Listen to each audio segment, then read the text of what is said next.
유니스 국제아카데미를 다니며 주신 변화와 은혜를 나누겠습니다. 유니스 국제학교에 보내기 전 아이들의 모습을 말하는 것이 저의 치부이기에 꺼려집니다. 하지만 하나님이 우리 가정에 하신 일을 간증할 때 하나님께 영광이 되고 모두에게 은혜가 되길 소망합니다. 7살 때 요셉이는 애교와 거짓말로 위기를 모면하려는 성향이 있었고 절제를 모르던 아이였습니다. 예배 때 태도는 친한 친구가 없으면 꿍하게 있던 아이였습니다. 4학년 때 지우는 가족 교회보단 학교 친구가 1순위였고 저와의 관계는 깨져 있었습니다. 자기가 원하는 것을 들어줄 때까지 했던 말을 계속해 저를 탈진케 했고 모든 잘못을 저의 잘못으로 전가하고 많은 사람들에게 엄마가 싫다고 말하던 아이였습니다. 그렇지만 겉으로 보기엔 아무 문제가 없어 보였습니다. 왜냐하면 요셉이는 성품이 좋다고 칭찬받는 아이였고 지우는 친구들에게 인기 있고 상장 많이 받는 아이였기 때문입니다. 그런데 머리를 크게 맞은 사건이 있었습니다. 학교에서 지우가 채팅창에서 친하게 지내던 친구가 말실수를 했다는 이유로 왕따를 시켰다고 학폭위가 열릴지도 모른다는 전화를 받았습니다. 순간 화가 치밀었습니다. 지우의 어리석음에 화가 났습니다. 그리고 진상규명을 위해 대화창을 읽어봤는데 무슨 말인지 알 수가 없었습니다. 가정에서 쓰는 말과 또래 집단에서 쓰는 말이 다르다는 것을 그때 알았습니다. 해석하며 읽어보니 진짜 아이가 큰 실수를 했습니다. 문제를 해결하는 과정에서 저는 새로운 사실 몇 가지를 알게 되었습니다. 첫째, 문제가 지우에게 있었다는 것이 아니라 제게 있었다는 것입니다. 성경에서 자녀 교육의 책임을 가정에 두고 있는데 지금 당장은 안 해도 되겠지. 적당히 타협하며 살아온 제 잘못이었습니다. 둘째, 학교는 인성교육을 제대로 하지 않는다는 것입니다. 담임 선생님은 아이 문제는 가정에 책임이 있다고 발을 빼셨습니다. 교감 선생님은 자기 자녀도 문제를 일으킨 적이 있는데 끝까지 믿어줬더니 저절로 깨닫고 바르게 크더라고 말씀하셨습니다. 믿는 도끼에 발등 찍힌 느낌이었습니다. 셋째, 지우를 이렇게 내버려 두면 크게 잘못될 수도 있겠다는 것이었습니다. 왜냐하면 같이 불려간 학부모님께서 자기는 고등학교 자녀가 있는데 중고등학생들은 문제를 일으키면 법원에서 보는데 지금 문제는 약가라며 걱정하지 말라는 말이 너무 무섭게 들렸습니다. 다행히 지우가 대상포진에 걸릴 만큼 마음고생과 반성을 했고 진심 어린 사과를 했기 때문에 학폭위는 열리지 않았습니다. 이런 모든 과정을 권창규 목사님과 상의했는데 목사님이 하신 말씀은 학폭위가 열려서 벌을 받았으면 더 좋을 뻔했다는 것입니다. 순간 너무하신 거 아닌가 서운한 마음이 들었습니다. 지금 와서 생각해보니 무슨 말인지 알 것 같습니다. 문제를 다루지 않으면 무책임한 아이가 되고 제가 반복되면 거듭나지 못해 구원에 이르지 못한다는 말씀이었던 것 같습니다. 지우를 위한 목사님의 해결책은 학교를 보내지 말고 분리교육을 하라. 그리고 아이와의 관계를 회복하고 권위에 순종하게 만들라. 변화를 보고 유니스 국제학교 입학을 고려하겠다 였습니다. 일단 학교를 안 보내는 것 자체가 저와 아이에게 큰 부담이었습니다. 아이는 이때까지 즐기던 것을 모두 끊어내야 했고 저는 사회복지직렬 공무원이었는데 홈스쿨 유니스 국제학교를 보내기 위해 일을 관둬야 했습니다. 진리를 아는데 예전으로 돌아갈 수 없었습니다.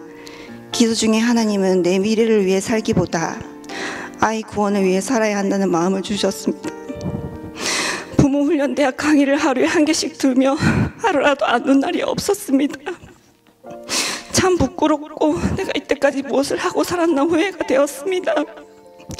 주님이 주신 자녀를 내팽개치고 세상 사람들이 추구하는 가치관을 따라 산 내 모습, 영성, 인성, 지성, 부모 역량은 하나님 앞에 다 빵점이었습니다. 아이가 심심해요, 뭘 해야 해요 물을 때마다 내가 아이를 망치면 어떡하나 걱정이 되어 잠도 제대로 못 자고 잘 먹지도 못했습니다. 부모대학 1학기 강의를 바탕으로 이러므로 너희가 더욱 힘써 너희 믿음의 덕의 지식을 베드로후서 1장 5절 말씀대로 오전에 영성교육, 토다의 삶, 잠언 암송, 성경 읽기를, 오후엔 지성교육을, 저녁엔 아버지와 점검의 시간을 가지기로 계획했습니다. 잠들기 전엔 저와의 관계 회복을 위해 책을 읽어주었습니다. 그리고 토요일엔 가정 예배를 드렸습니다. 이런 패턴으로 생활하니 아이는 일주일 중 가장 재밌는 일이 교회 가기, 가정 예배라고 했습니다. 칭찬으로 자녀의 길을 살리라는 말씀대로 칭찬해 주니 아이는 갑자기 정말이에요? 그럽니다.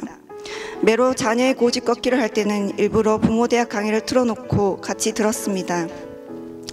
그리고 하나님께서 건의를 부모에게 주셨고 보이는 부모에게 순종해야 보이지 않는 하나님께 순종할 수 있고 구원받을 수 있다. 건의에 순종하지 않게 되는 것은 죄로 인함이다.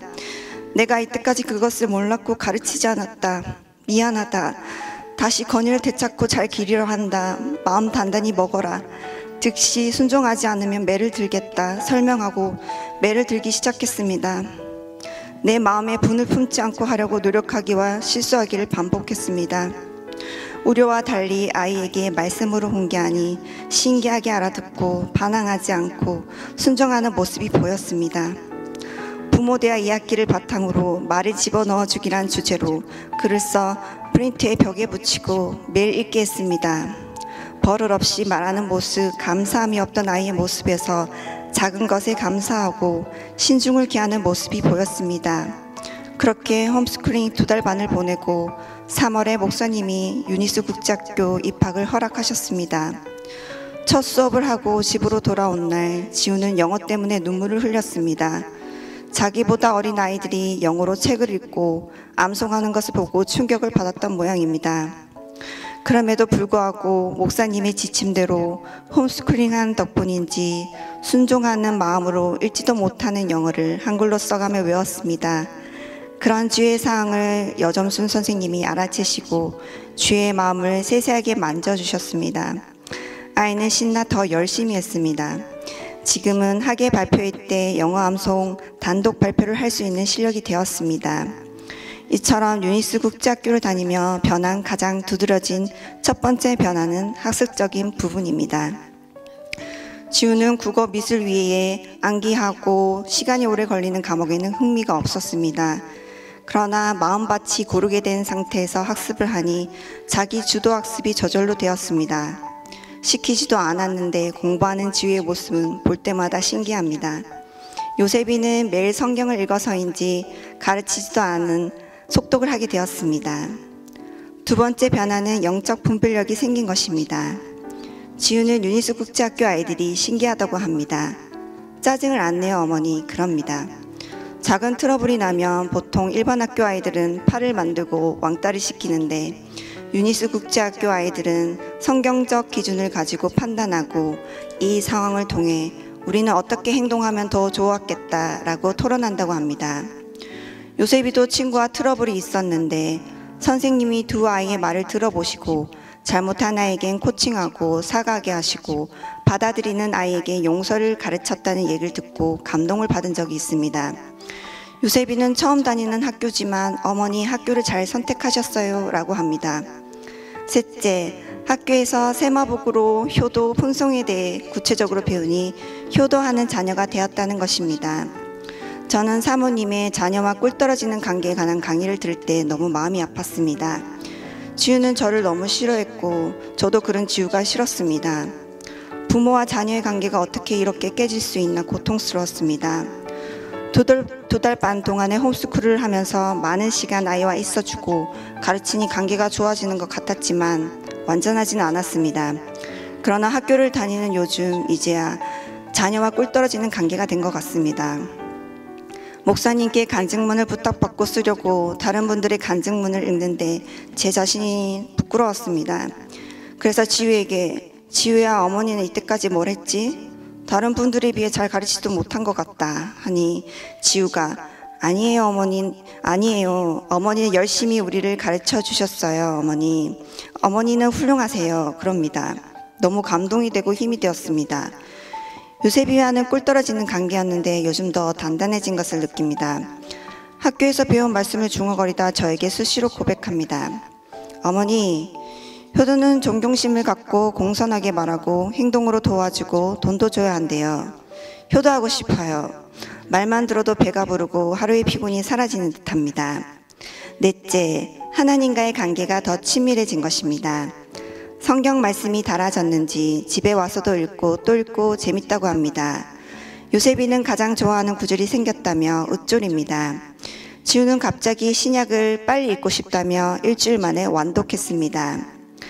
학교에서 경청훈련을 받아서인지 교회에서 가장 예배 잘 드리는 아이들이 되었습니다. 교회 성도들이 저에게 아이들을 때리느냐며 왜 이렇게 예배를 잘 드리고 성경도 일독을 하게 되었냐고 물으십니다. 이 모든 변화가 지금에 와서 돌아보니 놀랍기 그지없습니다. 훈련받고 훈련시키는 것이 너무 힘들 때 내가 특별한 사람도 아닌데 이런 교육을 하지? 하는 생각을 할 때가 있었습니다. 하나님은 토다의 삶을 하는 중에 답을 주셨습니다. 하나님께서 아담에게 모든 것을 다 먹되 선악과만 따먹지 말라고 하셨습니다. 그때 아담과 하와는 답답함을 느꼈을 겁니다. 그러나 그것을 따먹는 순간 죽음과 심판이 임합니다. 하나님의 말씀은 가장 유익하고 선한데 우리는 답답함에 벗어나려 하고 후회하고 나서야 깨달아지는 미련한 인간인 것 같습니다. 하나님이 지으신 대로 부르신 대로 사는 삶, 말씀의 사람, 말씀 전파자, 말씀 전수자가 되는 것이 당연한 일인데 특별하다고 생각했었습니다. 말씀의 사람, 말씀 전파자, 말씀 전수자를 만드는 유니스 국제학교, 이곳으로 인도하신 하나님을 찬양합니다. 초심을 잃지 않고 끝까지 훈련받아 외조모 루이스와 어머니 유니게 속에 있는 믿음을 지닌 디모데와 같은 가정이 되길 소망합니다. 죽어가는 가정을 살리는 일에 힘쓰시는 목사님, 사모님, 선생님, 간사님, 유니스 학부모님 감사합니다. 경청해 주셔서 감사합니다.